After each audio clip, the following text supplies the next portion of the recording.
It has been announced that the Air Force will sign a lease with Grand Forks County as soon as December. WDAZ's David Schwab is live in the studio with more. Still to come this evening at 5, local military techs feel the crunch of a 20% pay cut. And after some thunder showers today, we'll have a dry, cool night. Meteorologist Aaron White has a first look. They say the rain and snow in the forecast this weekend will keep them out of the fields, once again delaying the fall harvest.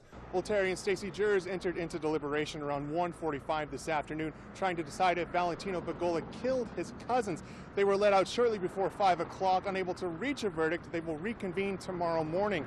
The 20-year-old Bagola is accused of stabbing and murdering 9-year-old Destiny Shaw DuBois and her brother, 6-year-old Travis DuBois Jr. in May of 2011. He is also accused of raping Destiny. In closing arguments today, the prosecution argued that Bagola's DNA found underneath Destiny's fingernails is more than enough to get a conviction. They also say Bagola knew details only the killer would know when they interrogated him. The defense countered, saying many of those details were common knowledge by the time the FBI interrogated Bagola 14 months after the killings. They blamed the kid's father, Travis DuBois Sr., for the murders. The defense says the father had a motive after his kids talked back to him the night they died. Both sides claim to be right, but now it's up to the jury. There's no telling when the jury will decide Bagola's fate. He faces 4 counts of murder and could be sentenced to life in prison if convicted. Performers and musicians have been practicing 3 hours a day for more than a month to prepare for the performance. They say the result of all that hard work will be more than worth it. 3, 4.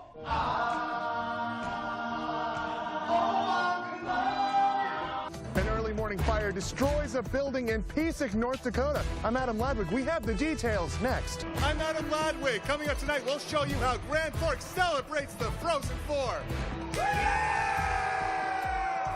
Have you seen this picture yet? Chances are you have, and now the story behind it is spreading across the country. I'm Adam Ladwig. We have more up next. We'll get a little more snow throughout the week, just not enough to accumulate. The National Weather Service says you won't need a shovel or a snow blower, but a brush might come in handy.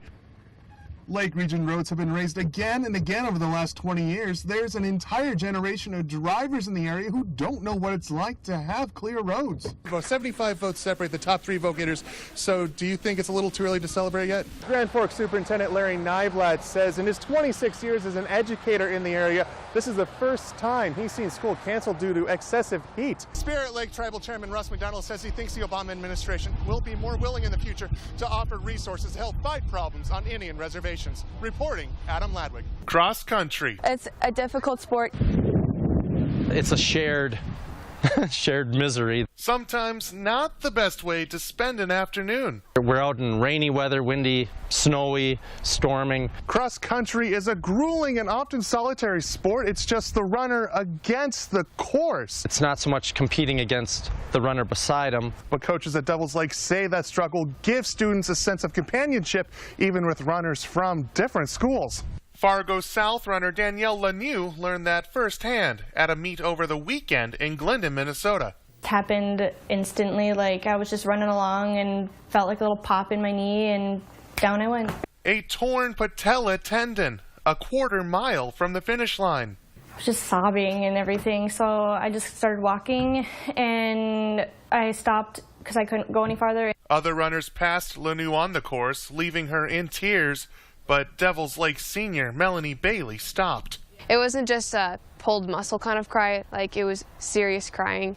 And so I went over and asked if she was okay, and she said she wasn't. And all of a sudden this girl comes up and she grabs my arm and she said, "Here, come on." And she just started walking and couldn't walk at all. And she's like, "This isn't working." And I just gave up and decided to pick her up and carry her on my back. 2 runners finishing the race together, even after Lanoux told Bailey to leave her behind. I asked her if I was helping her pain, and she said yeah, and that's all that really counted. An act that goes beyond normal sportsmanship. Across country, you just really help each other out, and then she took it to a greater length. Oh, she didn't know her. She didn't know she wasn't a friend with her. She just did it out of her heart. Bailey sacrificing her race time. It slowed me down by a few minutes, but we weren't the last ones, so.